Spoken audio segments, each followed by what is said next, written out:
Nearly half of Islington's children are growing up in households where no one works. Therefore, in 2010, Islington Council recruited 6 local parents to work with families to support them on their journey towards work. This is their story.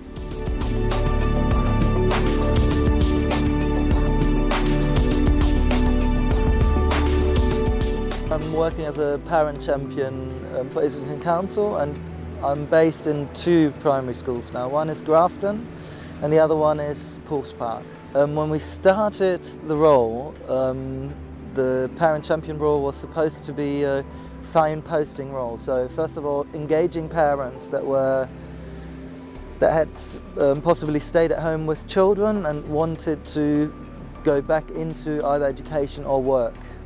As a parent champion at Hungerford School, I came here to help engage the parents. The parents don't tend to engage with services that Islington provide, so I'm here to help engage them and make referrals to services that are in the borough that can help support them through childcare problems, housing issues, debt issues.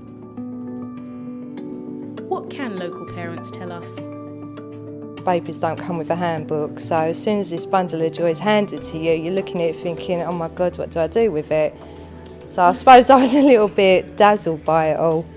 It's challenging at the moment now, where I've got to, just at this present time, get up, do the school run with 3 children. I live on the 3rd floor, where I live 3 flights of stairs. Obviously, because I'm a lone parent, there's no money to call people up or look on the internet or get someone to look after your son while you go to meetings. It's about juggling. You need to be able to juggle when you're a parent, definitely. Now I'm looking after my mum who's disabled. You have to juggle everything at the same time, so there's no ambition for yourself. You just got to concentrate on your family. I have so many problems with the system. And you just get passed around and you're never any clearer on what you should be doing or what's expected of you. It's hard to pick your phone from your house and call someone and then they won't answer. I found it really stressful, having to keep going back there, having to keep explaining my situation. Parent champions were based in primary schools across the borough. I think it's very valuable that there's somebody that the parents know that they can come and talk to. It's a lot less intimidating than going to talk to a perfect stranger, and I think that will make a huge difference. And my main role is sort of to bridge that gap between choices that you would like to make and making those choices an action, something you can do without having any barriers. Also, we've come across problems with benefits, people that have been given wrong advice of what they should apply for, so ending up with no money to actually feed the children and having to get social services involved. I never got benefits when I was working part-time, and it was only about 6 months ago that I realised that I would be able to claim income support because I only work 7.5 hours a week.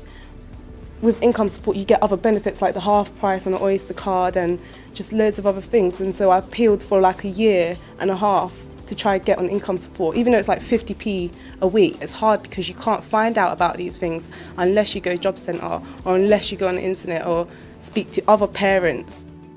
They give me forms to fill. I fill so many forms, but there is no response. One particular situation I had was somebody coming forward with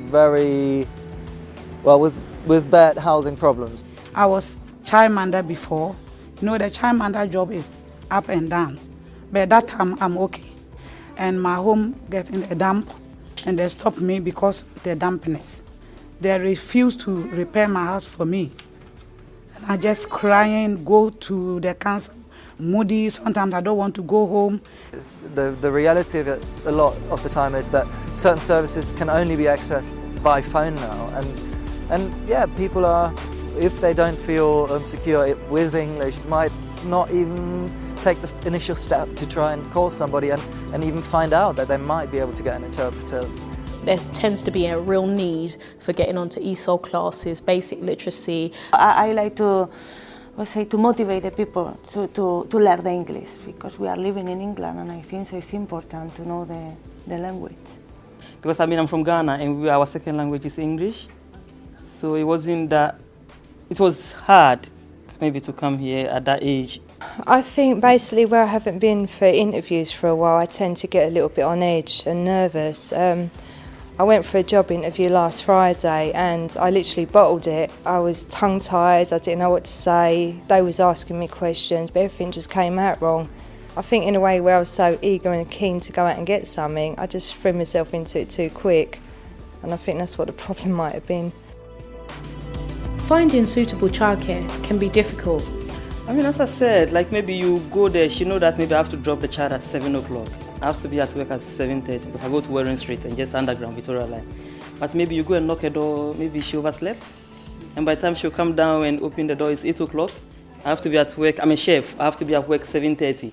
Like before, I did have them in a community nursery and I was paying for it. But they had building work going on, and the certain days that they had the building work was one of the days that my child was attending that nursery. And even though it was closed for that day of the building work, I still had to pay. With my 3 children, the childminder wants £21 an hour from me for 3 children. I mean, I'm not even going to be earning, if I go back to my work, what I was doing before, which is retail, £10 an hour. How can I afford to pay a childminder 21? One of my businesses is to prepare young people for life, and I'm following up with a book that I've started to write as well. So my main career aspiration long term is to write a book. Yeah, I'd like to go on to work as a paramedic, but first my goal would be getting a job in the control room answering 999 calls. I'm actually planning to start up my own business and start working from home. My perfect job would basically just go back and work in fashion, because I used to do fashion design in university, but then I had a kid, so it stopped me on my tracks. I've lost my confidence. It's fantastic having the involvement of the parent champion. It's exactly what our community needs. Basically, I did struggle, but I did get there in the end. I mean, she's now 13, and everyone has all turned around and said to me, "You've done so well. Being on your own with her, you've really done so well, and you should be proud of yourself." But she tends to lighten the day up for me. You know, if I've had a very bad day, she'll come out of school and sort of like give me a little nudge and say, "Come on, mummy, put a smile on your face. You know, you're a great mum. We love you," and that's how you've got to look at it.